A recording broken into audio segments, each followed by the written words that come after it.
Okay, I'm continuing in my reading right now. What I'm doing in this series is to read through the entire standard works of the Church of Jesus Christ of Latter-day Saints. This consists of the Bible, the Book of Mormon, the Doctrine and Covenants, and the Pearl of Great Price. I am reading in a chronological order of events, not according to publication or volume, so I will be skipping around just a little bit as I move along. Right now, I am still in the book of Joshua, and this is chapter 15.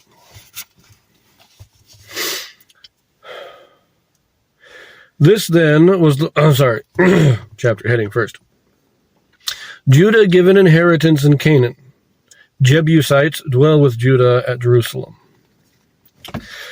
This then was the lot of the tribe of the children of Judah by their families, even to the border of Edom. The wilderness of Zin southward was the uttermost part of the south coast, and their south border was from the shore of the salt sea, from the bay that looketh southward. And it went out to the south side of Meala Akrabim, and passed along to Zin, and ascended up on the south side unto Kadesh Barnea, and passed along to Hezron, and went up to Adar, and fetched a compass to Karkea. From thence it passed toward Asmon, and went out unto the river of Egypt. And the goings out of that coast were at the sea.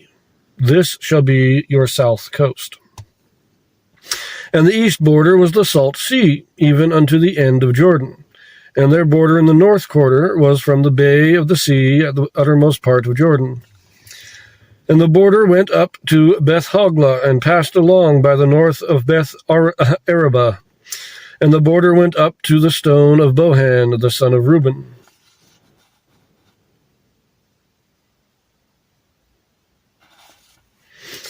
And the border went up toward Debir from the valley of Achor. And so northward, looking toward Gilgal, that is before the going up to Adumim, which is on the south side of the river. And the border passed toward the waters of En-Shemesh. And the goings out thereof were at En-Rogel. And the border went up by the valley of the son of Hinnom, unto the south side of the Jebusite. The same is Jerusalem. And the border went up to the top of the mountain that lieth before the valley of Hinnom, westward, which is at the end of the valley of the giants, northward. And the border was drawn from the top of the hill unto the fountain of the water of Nephtoah, and went out of the cities of Mount Ephron. And the border was drawn to Baalah, which is Kirjath-jearim.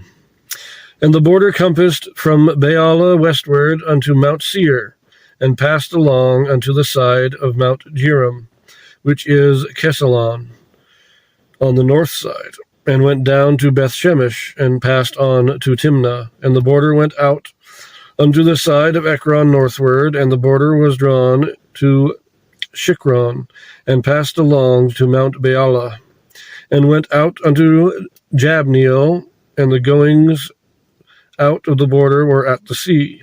And the west border was the great sea, and the coast thereof. This is the coast of the children of Judah, about according to their families, round about according to their families. Now, I've got no clue where half this stuff is, but we do know this puts them down in the south. Mount Seir is south of the Salt Sea, or the Dead Sea, and the Dead Sea is their eastern border. And Mount Seir is their border. Kadesh Barnea is down in the south. These are all lands in the south. Jerusalem is in the very northern area of Judah. So, now, exactly how this measures, I don't think we can really know in the modern day. But I will do a supplement video, hopefully. I'm trying to get a couple of them done.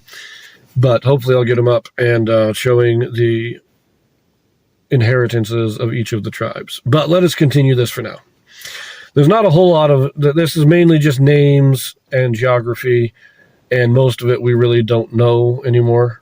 So we're just going to read through it. We'll see if there's anything pertinent to us today. Verse 13. And unto Caleb the son of Jephunneh he gave a part among the children of Judah, according to the commandment of the Lord to Joshua, even the city of Arba, the father of Anak, which city is Hebron. And Caleb drove thence the 3 sons of Anak, Sheshai, and Ahiman, and Talmai, the children of Anak. And he went up thence to the inhabitants of Debir. And the name of Debir before was Kirjath Sepher. And Caleb said, He that smiteth Kirjath Sepher, and taketh it, to him will I give Aksa. To him I will give Aksa, my daughter, to wife. And Othniel, the son of Kenaz, the brother of Caleb, took it.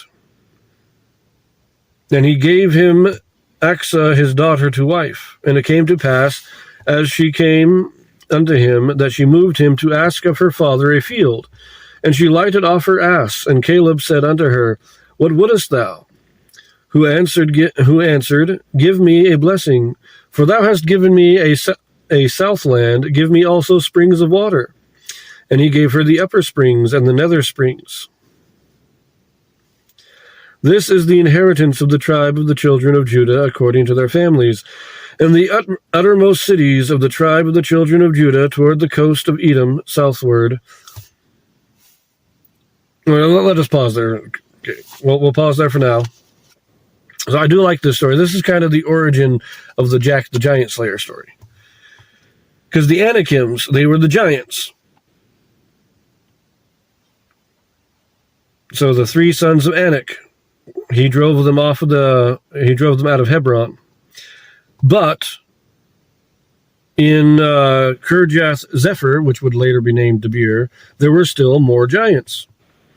And Caleb said, Hey, whoever can go drive these giants off can marry my daughter. And so Othniel goes, and I doubt he went by himself. He probably took his friends and a small army and drove the giants out and married his daughter. Now, there is, at least from this, some question of who Othniel is. Because he says, Othniel, the son of Kenaz, the brother of Caleb. So is Kenaz the brother of Caleb and Othniel Caleb's nephew, which means Othniel married his cousin?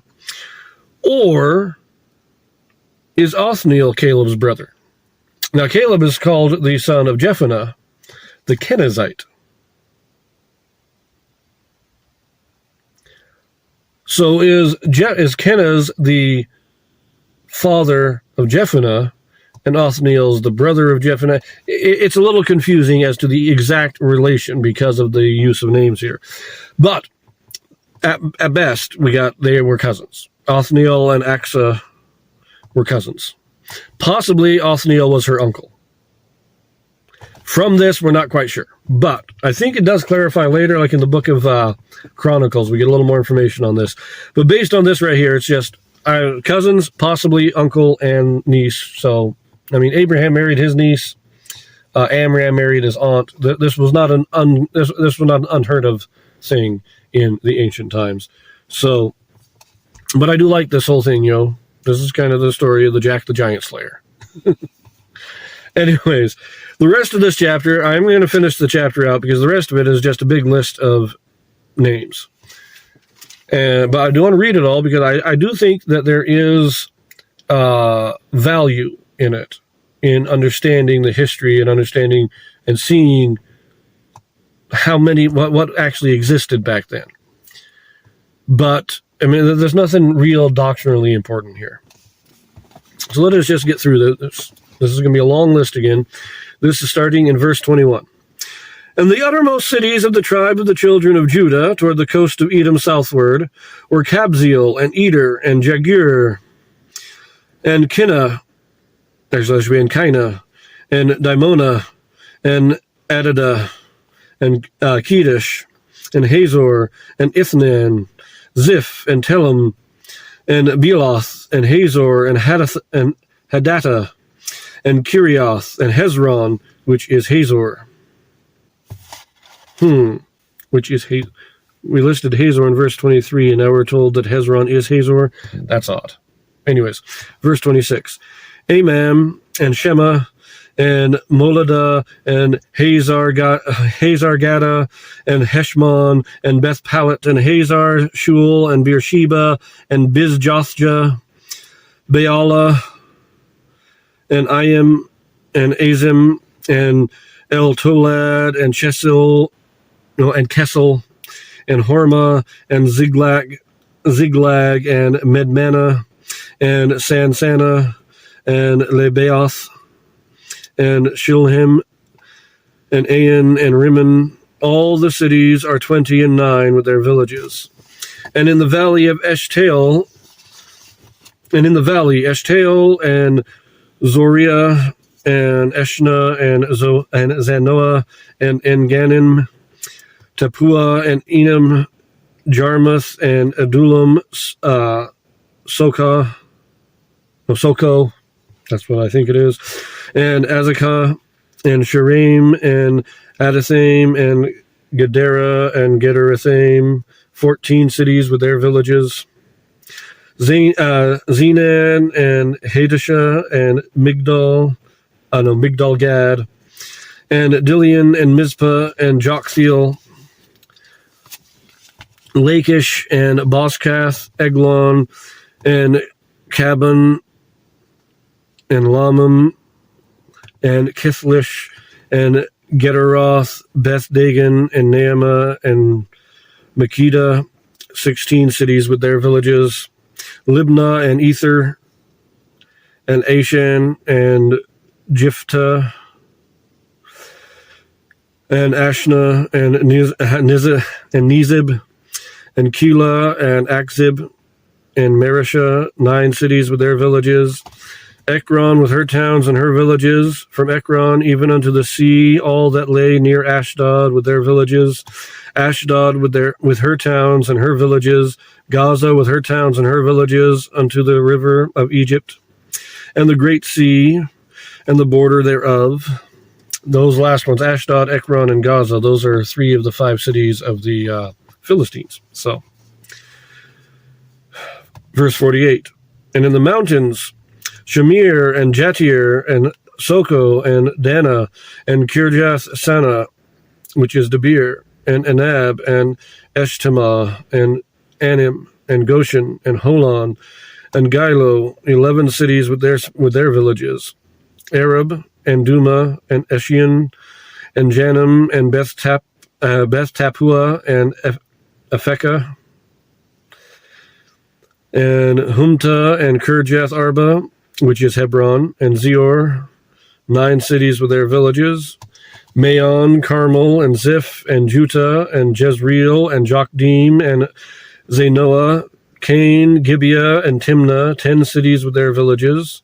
Halhul, Beth Zur, and Gedor, and Mearath, and Beth Anath, and El Tekon, 6 cities with their villages.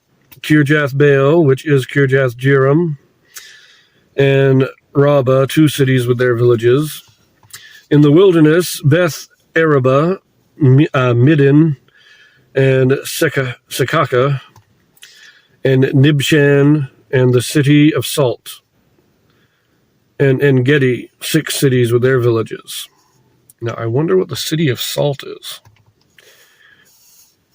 Last verse, verse 63. As for the Jebusites, the inhabitants of Jerusalem, the children of Judah could not drive them out, but the Jebusites dwell with the children of Judah at Jerusalem unto this day. There is one last note I want to make really quick. Remember, Melchizedek was the king of Salem, and his city was translated. We read about this in the Joseph Smith translation of the book of Genesis. After their translation, that's when the Jebusites lived in the area. After he is translated, Jerusalem, or the city of Salem, becomes Jerusalem, or a city of the Jebusites. There is a lot of dispute as to what Jerusalem actually means. It is generally considered to mean the city of peace. Salem means peace, so Jerusalem would mean city of peace. I tend to think that it actually just means Salem of the Jebusites. I could be wrong. It's all speculation on my part, but that's just what makes sense to me. But I want to leave that here. We're already at 15 minutes. This was a bit of a longer chapter because there was a lot of lists. So I will see you in the next one.